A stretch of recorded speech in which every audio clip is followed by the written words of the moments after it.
प्रोनेसिस investor academy के इस brand new video में आप सभी का बहुत बहुत स्वागत है।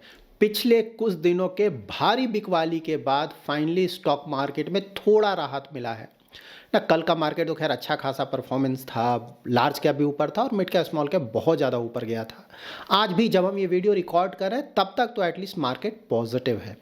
यहाँ पे इन्वेस्टर्स को लग सकता है कि बहुत ज़्यादा निगेटिविटी था ना, यूएस के कारण इंडियन मार्केट गिर रहा है, वहाँ कुछ प्रॉब्लम्स हो रहे थे, क्या वो सब कुछ खत्म हो गया? उसी तरह से इंडिया में बहुत सारा प्रॉब्लम था इकोनॉमी को लेकर, क्या वो सभी कुछ खत्म हो गया? तो फिर मार्केट ये थोड़ा बहुत पॉजिटिवली क्यों रिएक्ट कर रहा है? और सबसे बड़ी बात कि ये जो अभी पॉजिटिव चल रहा है, आने वाले समय में क्या होगा? ये फिर से नेगेटिव चला जाएगा, दैट इज़ फिर से और भी ज़्यादा गिर सकता है, या फिर थोड़ा बहुत पॉजिटिविटी बना रहेगा? तो ये सभी कुछ जानेंगे डिटेल में इस वीडियो में। वीडियो इन्फॉर्मेटिव है, पूरा वॉच करें, पसंद आए तो लाइक और शेयर करें। पहली बार हमारे यूट्यूब चैनल पे आए तो चैनल को जरूर सब्सक्राइब करें। सबसे पहले देख लेते हैं कि world wide different asset classes का परफॉर्मेंस कैसा चल रहा है, उससे एक रफ आइडिया मिलेगा कि भाई मार्केट में थोड़ा बहुत पॉजिटिविटी क्यों आया है। तो यूएस से स्टार्ट करते हैं, क्योंकि यूएस ही तो बिग बॉस है ना। पूरे वर्ल्ड का जो भी जीडीपी है उसका अबाउट 25% अकेले यूएस का है। पूरा जितना भी मार्केट कैपिटलाइजेशन है, दैट इज़ वर्ल्ड वाइड जितने भी स्टॉक्स लिस्टेड हैं उसका मार्केट कैपिटलाइजेशन अगर देखेंगे, यूएस का मार्केट अकेले अबाउट 60% के आसपास है। यूएस डॉलर सबसे ज़्यादा स्ट्रांग है करेंसी में, ज़्यादातर जो ट्रेड होता है ना इंपोर्ट एक्सपोर्ट यूएस डॉलर में होता है, इसीलिए यूएस को बिग बॉस बोला जाता है वर्ल्ड इकोनॉमी का। यूएस का देख लेते हैं हालात क्या है। देखिए यहाँ पे मार्केट्स अगर देखें तो मार्केट्स तो फ्लैट बोलेंगे ना, थोड़ा बहुत ऊपर थोड़ा बहुत नीचे, कोई खास परफॉर्मेंस नहीं था। रसल 2K जो कि उनके स्मॉल कैप का इंडाइसिस है उसका परफॉर्मेंस ठीक था, 1% से ऊपर गया था। इससे भी ज़्यादा ज़रूरी क्या देखना है, बॉन्ड्स देखना है। देखिए बॉन्ड 10 ईयर इनका ना ये 4.8% के आसपास चला गया था। मार्केट में हलचल उसी से मच रहा है और फिलहाल ये 4.7 के आसपास है, थोड़ा सा गिरा है यहाँ पे, बट हाँ ऐसा नहीं कि कोई खास इम्प्रूवमेंट आया है। और उसके बाद सेकंड देख लेते हैं, ऑयल इंडिया के लिए बहुत इंपॉर्टेंट है क्योंकि हम इंपोर्ट करते हैं ज़्यादातर। तो यहाँ पे देखिए ब्रेंट क्रूड 81 के आसपास चल रहा था, जो कि फिलहाल अबाउट 80 के आसपास है। तो यहाँ पे सेम लेवल, ऐसा नहीं कि कोई खास इंप्रूवमेंट आया है। उसके बाद डॉलर इंडेक्स हम चेक करते हैं, वो भी बहुत इंपॉर्टेंट है। तो डॉलर इंडेक्स में थोड़ा गिरावट आया है ना, लास्ट जो वीडियो मैंने बनाया था उसमें 110 के आसपास चला गया था, जो कि अब 109 के आसपास चला है। तो यहाँ पे थोड़ा रिस्पाइट मिला है। तो देखिए ओवरऑल जो भी डिटेल्स हमने देखा, ऐसा नहीं कि कोई बहुत ज़्यादा इंप्रूवमेंट आया है, ठीक है। तो ये रिस्पाइट ऐसा लग रहा है शॉर्ट टर्म का ही रिस्पाइट है जो भी इंडियन स्टॉक मार्केट्स में आया है। क्योंकि देखिए यहाँ पे यूएस में क्या फ़िलहाल होने जा रहा है कि वहाँ पे इन्फ्लेशन का डेटा आने वाला है, ठीक है। तो सभी लोग उसी का वेट कर रहे हैं कि इन्फ्लेशन का डेटा कैसा आता है, उसके बाद काफ़ी हद तक मार्केट में थोड़ा मूवमेंट आएगा। अगर थोड़ा पॉजिटिव आता है, दैट इज़ काफ़ी घट कर आता है, तो बहुत अच्छी बात है, मार्केट के लिए थोड़ा पॉजिटिव होगा। लेकिन अगर वो वहीं पर आता है या थोड़ा बढ़ कर आता है तो ऑफकोर्स निगेटिव होगा। आप देखेंगे मार्केट फिर से निगेटिवली रिएक्ट करेगा। उनका जो बॉन्ड यील्ड है वो ऊपर जाने लगेगा और ज़्यादा, मतलब ये 4.8% भी क्रॉस कर जाएगा यूएस का 10 ईयर G-Sec। तो ये देखना होगा, उसी का मोस्टली मार्केट वेट कर रहा है ना। तो आज कल मार्केट उस पर रिएक्ट करेगा, लेट्स सी वो कैसा आता है डेटा। नाउ हम FIIs और DIIs का डेटा चेक कर लेते हैं पिछले कुछ दिनों का, उससे आइडिया मिलेगा कि कहीं ऐसा तो नहीं कि FIIs ने जो बिकवाली था बंद कर दिया या फिर कुछ खरीदारी स्टार्ट कर दिया जिससे मार्केट में थोड़ा पॉजिटिविटी आया। तो ऐसा कुछ भी नहीं है, ठीक है। इस साल मतलब अभी तो जैन ही हुआ है, तो जैन में अभी तक FIIs ने अबाउट 34,000 करोड़ के आसपास बेच दिया है इंडियन स्टॉक मार्केट में इक्विटी को, कैश मार्केट की मैं बात बोल रहा हूँ। और DIIs ने अबाउट 40,000 करोड़ का इन्वेस्टमेंट किया है। तो DIIs हैं, हाँ, उसी कारण मार्केट बुरी तरह से गिर नहीं रहा है, क्योंकि FIIs तो बुरी तरह से बेच रहे हैं। और देखिए 14 जैन ना, आपको लग सकता है कि उस दिन तो मार्केट ऊपर गया था, शायद कुछ पॉजिटिविटी हो, ऐसा कुछ भी नहीं है। उस दिन भी FIIs ने 8,132 करोड़ का कैश मार्केट में बेचा था। और ये जो बिकवाली था, आई थिंक अबाउट 1.5 महीने का सबसे ज़्यादा बिकवाली है, सिंगल डे की बात मैं बोल रहा हूँ। और DIIs ने अबाउट 7,900 करोड़ का खरीदा था, ठीक है। और उससे पहले भी फिगर देखे ना, यहाँ पे आप देख सकते हैं 13 जैन, 10 जैन, फिर 9 जैन को तो बहुत ज़्यादा बेचा था, 7,000 करोड़ से भी ज़्यादा। तो ओवरऑल पूरा का पूरा बस बेचने में लगे हुए हैं। मतलब लास्ट ईयर एक बार डिस्कशन मैंने किया भी था ना कि मोस्टली ज़्यादातर जो होना था बिकवाली हो चुका है, लेकिन उसके बाद ये जो 10 ईयर का प्रॉब्लम आया ना यूएस में, वो लगातार बढ़ रहा है, यूएस डॉलर लगातार स्ट्रांग हो रहा है, उसके कारण ये चलता रहेगा, ठीक है। तो यहाँ पे आपको ध्यान रखना है कि जब तक ये जो यूएस का 10 ईयर यील्ड है वो थोड़ा मतलब स्टेबल ना हो और फिर नीचे ना गिरने लगे, उसी तरह से डॉलर थोड़ा स्टेबल ना हो, थोड़ा गिरने ना लगे, तब तक आप देखेंगे कि FIIs का बिकवाली बनता रहेगा। मतलब कि जैसे जैसे 10 ईयर उनका जो G-Sec ऊपर जाएगा ना, वैसे वैसे बिकवाली बना रहेगा इंडियन मार्केट में FIIs की तरफ से। उसी तरह से जैसे जैसे डॉलर स्ट्रांग होगा वैसे वैसे बिकवाली बना रहेगा, ठीक है। तो अभी ये सिर्फ मैं यही बोल सकता हूँ कि ये थोड़े समय का रिस्पाइट है, ये प्रॉब्लम अभी सॉल्व नहीं हुआ है, आने वाले समय में ये प्रॉब्लम बना रहेगा। अभी आप ये मान के चले कि जब तक ट्रम्प प्रेसिडेंट नहीं बन जाते हैं, 20 जनवरी को प्रेसिडेंट बन रहे हैं ना, तो जब तक वो नहीं आ जाते हैं, थोड़ा बहुत अनाउंसमेंट स्टार्ट नहीं होता है उनके तरफ से, तब तक ये प्रॉब्लम बना रहेगा। मार्केट में कन्फ्यूज़न है, ठीक है। बहुत कुछ उन्होंने बोला है, लेकिन बोलना और करना दोनों में अंतर होता है। तो जब एग्जैक्टली वो आ जाएंगे, उसके बाद वो क्या बोलते हैं, उसके बाद रियल पिक्चर पता चलेगा, ठीक है। तब तक मार्केट आप एक्सपेक्ट कर सकते हैं कि इसी तरह से बहुत ज़्यादा वोलाटाइल होगा और इंडियन स्टॉक मार्केट यहाँ से थोड़ा ज़्यादा और गिर सकता है। एक बार वो आ जाएं, अनाउंसमेंट कुछ करना स्टार्ट कर दें, उसके बाद ऑफ कोर्स पहले कुछ दिनों तक मार्केट रिएक्ट करेगा। पॉजिटिवली करेगा या निगेटिवली करेगा, ये डिपेंड करेगा कि क्या करते हैं और क्या बोलते हैं, उस पर डिपेंड करेगा, ठीक है। इस तरह से इसको आप देखिए, कुछ दिनों का हेडेक बिल्कुल है, ठीक है।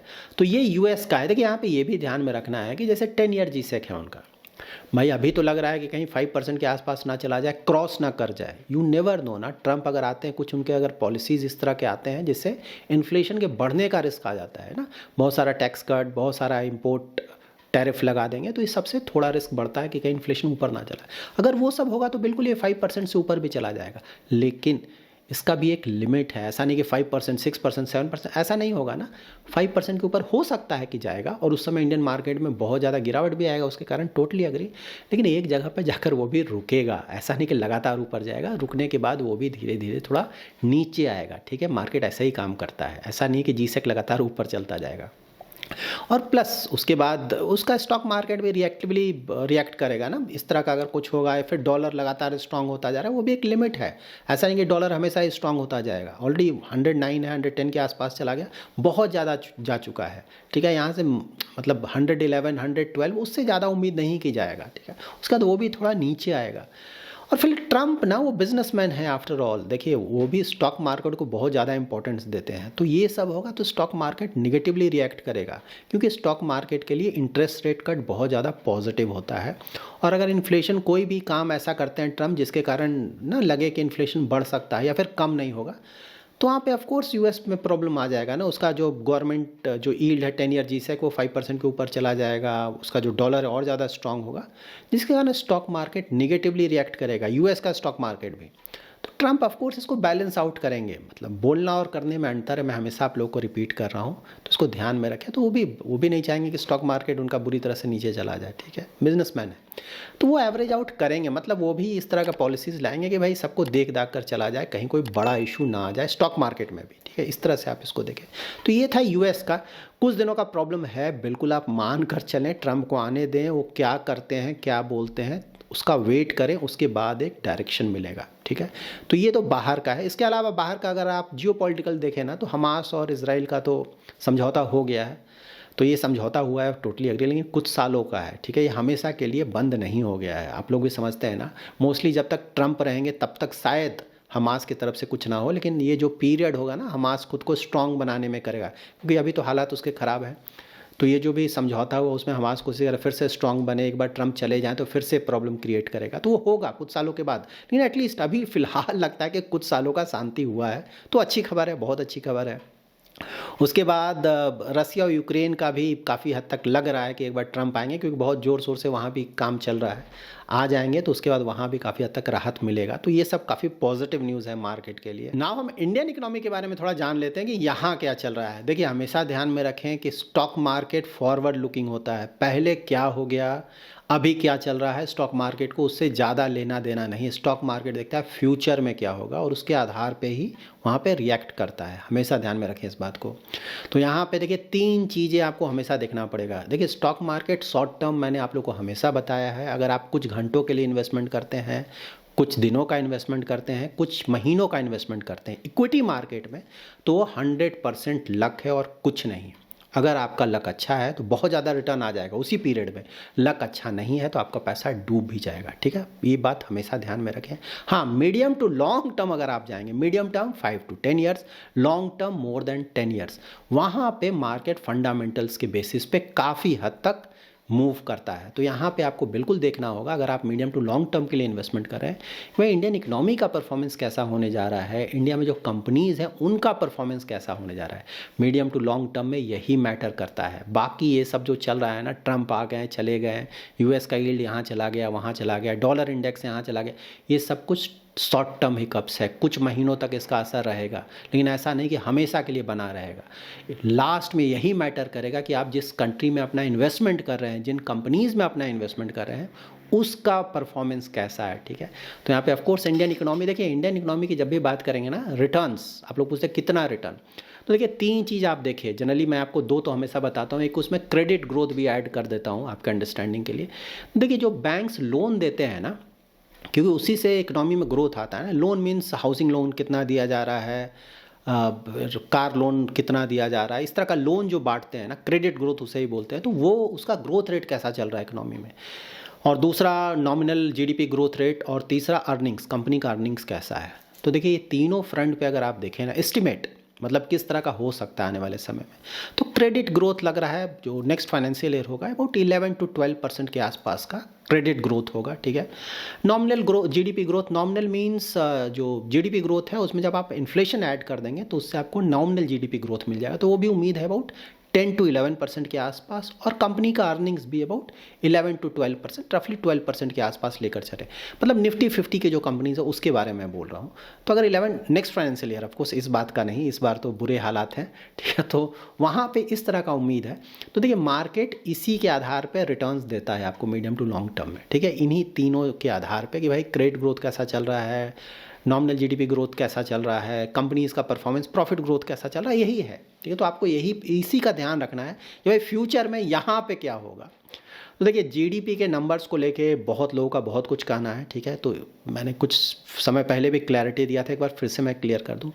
देखिए इंडिया, ठीक है ना, पूरा वर्ल्ड में इंडिया एक कंट्री है। ठीक है, ऐसा नहीं कि इंडिया स्टैंड अलोन एक कंट्री, यहाँ पे बहुत सारे कंट्रीज़ हैं, और ओवरऑल वर्ल्ड का जैसा परफॉर्मेंस है ना, उसी के रिलेटिव टू किसी भी कंट्री का परफॉर्मेंस होता है, क्योंकि सारे कंट्रीज़ का कुछ ना कुछ इंटरकनेक्टेड है ना, इंपोर्ट हो रहा है, एक्सपोर्ट हो रहा है, बाहर इंटरेस्ट रेट कैसा है, बाहर फ्लो है ना, मनी का फ्लो कैसा चल रहा है, एफआईआईज़ कहाँ पैसा इन्वेस्ट कर रहे हैं, कहाँ से, बहुत सारे फैक्टर्स हैं, उसके आधार पे ही डिपेंड करता है। और सिर्फ इंडिया नहीं, वर्ल्ड के ज़्यादातर कंट्रीज़ पे इसका बहुत ज़्यादा फ़र्क पड़ता है, और इंडिया पे भी फ़र्क पड़ता है। इनफैक्ट इंडिया पे बोल सकते हैं थोड़ा कम फ़र्क पड़ता है रिलेटिवली, क्योंकि हमारा एक्सपोर्ट कोई बहुत ज़्यादा नहीं है, लेकिन हाँ इंडिया पे भी फ़र्क तो पड़ता है, क्योंकि जीडीपी वाइज हम भी बहुत बड़े इकनॉमी है, और हमारा भी ना इंपोर्ट एक्सपोर्ट तो हो ही रहा है अच्छा खासा। तो इस तरह से आप देखें, तो जीडीपी के नंबर्स को लेकर आप लोग का ना, मतलब आप लोग का क्वेरीज आता है कि बहुत ख़राब है, बहुत पुअर है।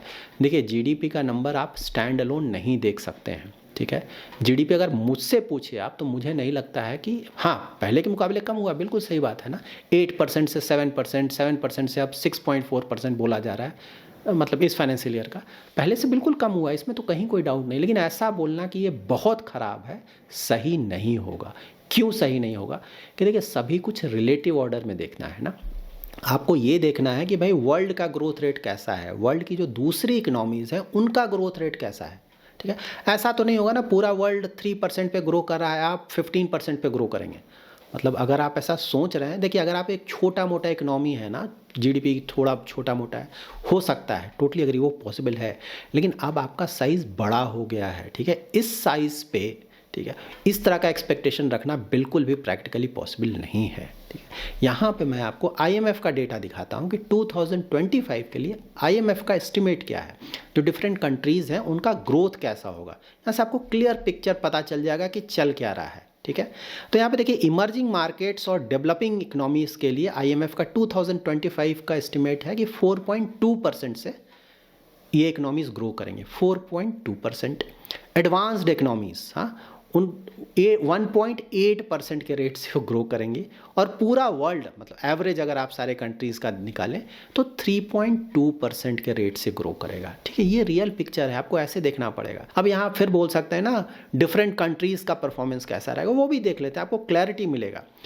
देखिए सबसे पहले तो यूएस का बात कर लेते हैं। तो यूएस का ग्रोथ रेट, मतलब आईएमएफ का डेटा है, मेरा खुद का नहीं है, आईएमएफ के वेबसाइट पे जाकर आप चेक कर सकते हैं, 2.2% यूएस का। ठीक है, फिर यूरोप के कंट्रीज़ का ज़्यादातर रफली एवरेज अगर आप निकालें तो 1% के आसपास का ग्रोथ रहेगा किसी का थोड़ा कम थोड़ा ज़्यादा, लेकिन 1% के आसपास। तो अब आप बिल्कुल बोलेंगे ये सब तो डेवलप्ड इकोनॉमी है, इंडिया तो डेवलपिंग इकोनॉमी है, यहाँ तो ज़्यादा होना चाहिए। बिल्कुल सही बात है, ज़्यादा होना चाहिए।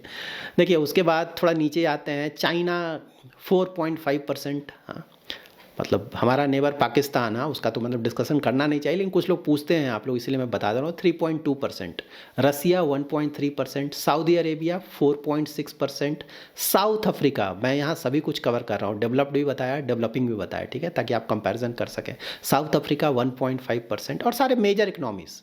छोटे इकनॉमीज़ का तो आप कंपेयर नहीं कर सकते, ये सब थोड़ा बड़ा इकनॉमी का मैं बात बोल रहा हूँ। ऐसा नहीं कि वो छोटा मोटा है, वो तो 10% से भी ग्रो कर सकता है, लेकिन वो रेलिवेंट नहीं होगा यहाँ पे वो डिस्कशन। तो बिल्कुल कुछ कंट्रीज होंगे छोटे मोटे जो कि आप देखेंगे 7-8% से ग्रो कर रहे हैं, 9% से ग्रो कर रहे हैं, लेकिन यहाँ पे वो रेलिवेंट नहीं होगा वो डिस्कशन। ब्राज़ील 2.2, वियतनाम एक का ग्रोथ ठीक है रिलेटिवली 6.1%, इंडोनेशिया 5%, मैक्सिको 1.3%, ठीक है। और इंडिया के लिए क्या फिगर है, 6.5%। तो ज़्यादातर कंट्रीज से, ज़्यादातर इकनॉमी से इंडिया का ग्रोथ बहुत ज़्यादा है। आप इसको देखें ना, वर्ल्ड का जो ग्रोथ है वो 3.2% बोला जा रहा है, हम ग्रो कर रहे हैं 6.5% से। तो देखिए अगर रिलेटिव ऑर्डर ऐसे देखें तो बुरा नहीं है फिगर, ठीक है। हमेशा डेटा को ऐसे देखें, स्टैंड अलोन नहीं देखें। आप देखिए कि वर्ल्ड के जो दूसरे इकनॉमीज़, अच्छे इकनॉमीज़, या फिर डेवलपिंग में अच्छे इकोनॉमीज है, उसका क्या चला है, कहीं कुछ नहीं चल रहा है, पूरा वर्ल्ड डाउन एंड आउट है, एवरेज 3% का ग्रोथ है, ठीक है। ये बात बिल्कुल सही, मैं ये नहीं बोल रहा हूँ कि बहुत अच्छी बात है, खुशी की बात है 6.5% का, पहले से कम हुआ है, टोटली अग्री, लेकिन ऐसा नहीं है कि बिल्कुल बेकार है, ठीक है। तो हर एक चीज़ का पर्सपेक्टिव होता है, आप इसको देखिए। इंडियन करेंसी से भी रिलेटेड आप लोग के क्वेरीज आते हैं कि रुपया का वैल्यू तो बिल्कुल लगातार गिर रहा है, डाउन एंड आउट है, पता नहीं क्या होगा। देखिए वहाँ पर भी मैं क्लियर कर दूँ कि हालात उतने ख़राब नहीं है जितना कि बोला जा रहा है या फिर लग रहा है। अगेन रुपीज़ को आप स्टैंड अलोन नहीं देखेंगे, आप कंपेयर करेंगे। जैसे मैंने कुछ दिनों पहले ना वीडियोस में आप लोगों को बताया था ना, यूएस का जो डॉलर इंडेक्स है उसके बारे में मैंने आपको बताया था कि भाई वहाँ पे जो डॉलर इंडेक्स है वो 6 करेंसीज़ को फॉलो करता है, जो कि यूएस के साथ उनका अच्छा खासा ट्रेडिंग रिलेशनशिप है, इंपोर्ट एक्सपोर्ट ट्रेडिंग का मतलब हुआ। तो उसमें 6 करेंसीज़ है, यूएस डॉलर इंडेक्स की मैं बात बोल रहा हूँ ना, euro, Swiss franc, Japanese yen, Canadian dollar, British pound और स्वीडिश क्रोना। और सबका वेटेज अलग अलग है, लाइक यूरो के साथ उनका ट्रेड बहुत ज़्यादा होता है तो 57.6% उसका वेटेज है, जापानीज येन का 13.6%, ग्रेट ब्रिटेन का जो पाउंड है 11.9%, और स्वीडिश क्रोना का 4.2%, कैनेडियन डॉलर का 9.1% और स्विस फ्रैंक का 3.6%। तो ये टोटल वेटेज है, इसका वेटेड एवरेज निकाला जाता है। इसीलिए जो बोल रहा हूँ मैं 109, 110, इसका मतलब कि यूएस डॉलर इन करेंसीज़ के मुकाबले, मतलब इन करेंसीज़ का जो बास्केट है वेटेड एवरेज, उसके मुकाबले 9 to 10% अप्रिसिएट हुआ है। ये हुआ यूएस डॉलर इंडेक्स। अब रुपी का आप कैसे पता चलेंगे कि रुपी अप्रिसिएट कर रहा है या फिर डिप्रिसिएट कर रहा है, तो इसके लिए आपको चेक करना पड़ेगा रीर और नीर। नीर का मतलब ये हुआ कि इंडिया के बहुत सारे ट्रेडिंग पार्टनर्स हैं, तो हमारा जो रुपी है उन ट्रेडिंग पार्टनर्स के करेंसी के मुकाबले उसका मूवमेंट कैसा है, ठीक है। तो उन करेंसीज़ का ऑफकोर्स हम परसेंटेज निकालेंगे ना, हमारा ट्रेडिंग किसके साथ कितना ज़्यादा है, ज़्यादा ट्रेडिंग है तो उसका वेटेज ज़्यादा होगा, फिर उसका एक वेटेड एवरेज निकाला जाएगा और उससे कंपेयर किया जाएगा कि रुपी अप्रिसिएट कर रहा है या फिर डिप्रिसिएट कर रहा है, ठीक है। और इसी फिगर को जब आप इन्फ्लेशन एडजस्टेड कर देते हैं ना तो वो रीर आ जाता है, रियल इफेक्टिव एक्सचेंज रेट। तो इंडिया का आप रीर चेक करेंगे ना, लाइक नवंबर 2024 का डेटा है, तो ये 108.14 था, ठीक है। इसका मतलब ये हुआ कि जो भी ट्रेडिंग पार्टनर्स हैं उनके मुकाबले इंडिया का जो करेंसी है रुपी वो 8% से अप्रिसिएट हुआ है, 8% का अप्रिसिएशन है, ठीक है। तो आपको इस पर्सपेक्टिव में देखना है, तो यहाँ पे तो अप्रिसिएट हो रहा है और इसीलिए नवंबर के बाद देखेंगे ना तो इंडियन रुपी गिरा भी अच्छा खासा। मतलब अगर आप लेटेस्ट फिगर देखें तो जो न्यू गवर्नर हैं संजय मल्होत्रा, उन्होंने 9 दिसंबर को चार्ज लिया, उसके बाद से रुपी बहुत 2.1% के आसपास गिर चुका है, ठीक है। तो देखिए आपको हर एक चीज़ को पर्सपेक्टिव में देखना है, ऐसा नहीं कि कुछ लोग बोलते हैं ना आज़ादी के समय रुपया डॉलर का ये वैल्यू था भी हो गया। तो आपको सिर्फ इंडिया रुपी नहीं देखना, आपको देखना है कि वर्ल्ड में जो दूसरे करेंसीज हैं उसका वैल्यू क्या हुआ, सबके मुकाबले आपको एक कंपेयर करके एक फिगर निकालना है। क्योंकि अभी जो हम देखते हैं रीर और नीर, तो वहाँ पे तो रुपी मतलब अच्छा खासा अप्रिसिएट कर चुका है। जब भी किसी भी इकोनॉमी का करेंसी इतना ज़्यादा अप्रिसिएट हो जाता है तो वहाँ पे ऑफकोर्स हमारा ट्रेडिंग अच्छा नहीं होगा ना, हमारा जो एक्सपोर्ट है वो निगेटिवली हिट होगा। इसको इस तरह से देखें, सिर्फ यूएस डॉलर के मुकाबले नहीं देखा जाता है फिगर। यूएस डॉलर के मुकाबले अगर आप दूसरे करेंसीज को देखें ना, वर्ल्ड के ज़्यादातर करेंसीज 5%, 10%, 15% इस तरह से करेंसीज गिरे हैं। हमारा करेंसी रिलेटिवली बहुत कम गिरा है। और अगर आप रीर और नीर देखें तो हमारा करेंसी बहुत ज़्यादा अप्रिसिएट हो चुका है। इसीलिए पिछले 1-2 महीने में आप देख रहे हैं कि ज़्यादा गिर रहा है, ठीक है। तो गिरने का रीज़न ऑफ कोर्स यही है कि भाई एफआईआईज़ पैसा बहुत ज़्यादा निकाल रहे हैं। तो एफआईआईज़ जैसे ना इक्विटी में उन्होंने इन्वेस्टमेंट किया है, ठीक है, तो रुपया में इन्वेस्टमेंट है, तो जब वो पैसा बाहर ले जाएंगे तो उसको डॉलर में कन्वर्ट करेंगे, तो डॉलर हमारे कंट्री से बाहर जा रहा है, तो ऑफकोर्स नेगेटिवली असर पड़ेगा। उसी तरह से जो ऑयल कंपनीज़ है ना, बहुत ज़्यादा इंपोर्ट करते हैं ऑयल के लिए, तो ऑयल का पेमेंट वो डॉलर में करेंगे ज़्यादातर, तो उसके लिए भी डॉलर बाहर जाएगा। तो ये सब प्रॉब्लम होता है। उसके बाद यूएस डॉलर लगातार स्ट्रांग भी हो रहा है, ये भी मानकर चले। ये सब रीजंस है, बट रिलेटिवली अगर आप देखें तो ऐसा नहीं है कि इंडियन करेंसी कोई बहुत ज़्यादा वीक हो रहा है, ठीक है। तो हर एक चीज़ को आप पर्सपेक्टिव में देखें। स्टैंड अलोन एक नंबर आपको बोल दिया जाता है कि भाई ये तो गिर रहा है, तो सिर्फ उसके आधार पे हम डिसाइड नहीं करेंगे, हम पूरा पिक्चर देखेंगे, वर्ल्ड में क्या हो रहा है, रिलेटिवली हमारा परफॉर्मेंस क्या है। अभी 2024 का कार सेल्स का फिगर आया है, तो 4.2% से कार सेल्स का फिगर बढ़ा है। मतलब 2024 फर्स्ट हाफ देखेंगे तो हालात बिल्कुल ख़राब थे, लेकिन हाँ थर्ड क्वार्टर में अच्छा खासा पिकअप आया है, इसीलिए कार सेल्स का फिगर अच्छा आया है और ऑल टाइम हाई पे आया है। 4.27 मिलियन कार्स बिके थे 2024।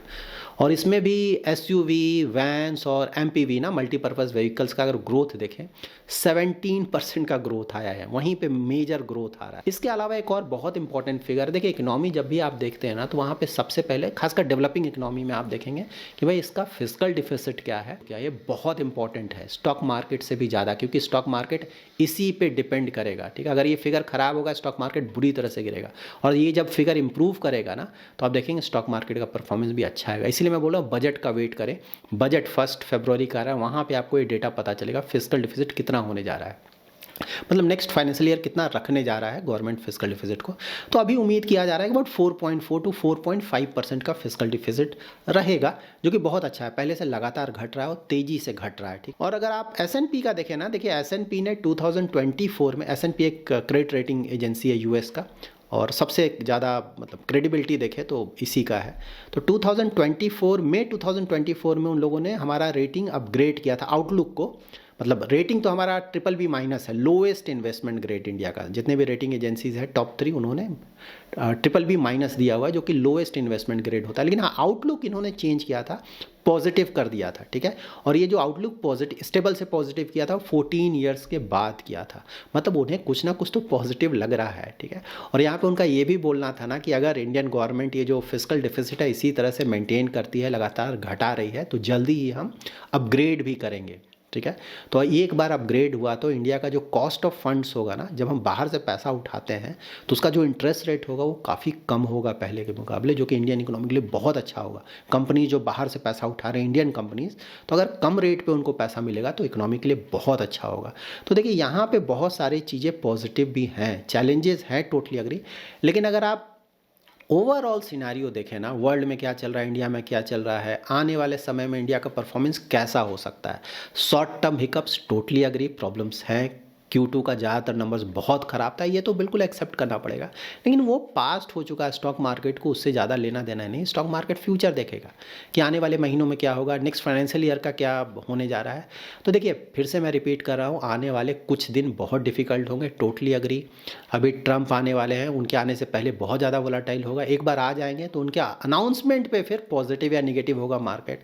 तो कुछ दिनों का प्रॉब्लम बहुत ज़्यादा है। बजट आने वाला है, देखिए क्या होता है, उसमें क्या बोला जाता है। फिर कंपनी के अर्निंग्स आ रहे हैं, इंडिया में भी आ रहे हैं, यूएस में भी आ रहे हैं, उससे भी स्टॉक मार्केट का परफॉर्मेंस डिपेंड करेगा। इन्फ्लेशन का नंबर आ रहा है, उस पर थोड़ा बहुत मार्केट रिएक्ट करेगा। तो शॉर्ट टर्म के लिए यस बहुत ज़्यादा हेडेक है, लेकिन again medium to long term वहाँ क्या फ़र्क पड़ता है आपको। हाँ, इंडिया का जो स्ट्रक्चरल ग्रोथ स्टोरी है वो इंटैक्ट है। किसी भी आप एक्सपर्ट से पूछे या फिर इंटरनेशनल ना, जैसे क्रेडिट रेटिंग एजेंसीज है या फिर IMF है, वर्ल्ड बैंक है, एशियन डेवलपमेंट बैंक है, किसी का भी आप रिपोर्ट पढ़ ले, रिलेटिवली मैं बोल रहा हूँ, ठीक है। अगर आप दूसरे इकोनॉमीज़ के साथ कंपेयर करेंगे, इंडिया का परफॉर्मेंस आने वाले सालों में भी बहुत अच्छा रहेगा। देखिए यहाँ पे सिर्फ ध्यान रखना है ना कि अगर आप कुछ दिनों का इन्वेस्टमेंट करते हैं, कुछ घंटों का इन्वेस्टमेंट करते हैं, तो वैसे लोगों के लिए तो खैर ये यूट्यूब चैनल है ही नहीं।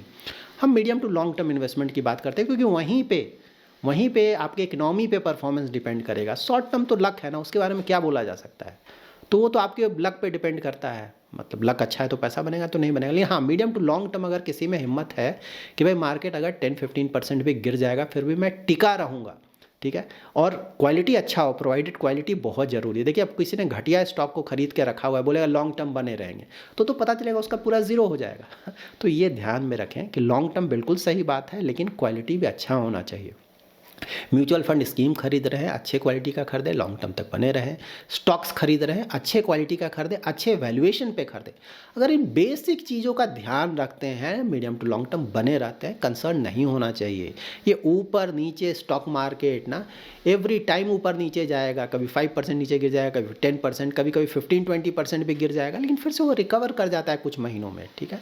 तो इस पीरियड को जो झेल लेगा वही फाइनली अच्छे रिटर्न जनरेट करेगा। So that's it in this video. इस वीडियो से रिलेटेड कोई भी क्वेरी है तो कमेंट में ज़रूर मेंशन करें। आने वाले वीडियोस में मैं ट्राई करूंगा उन क्वेरीज को आंसर करने का।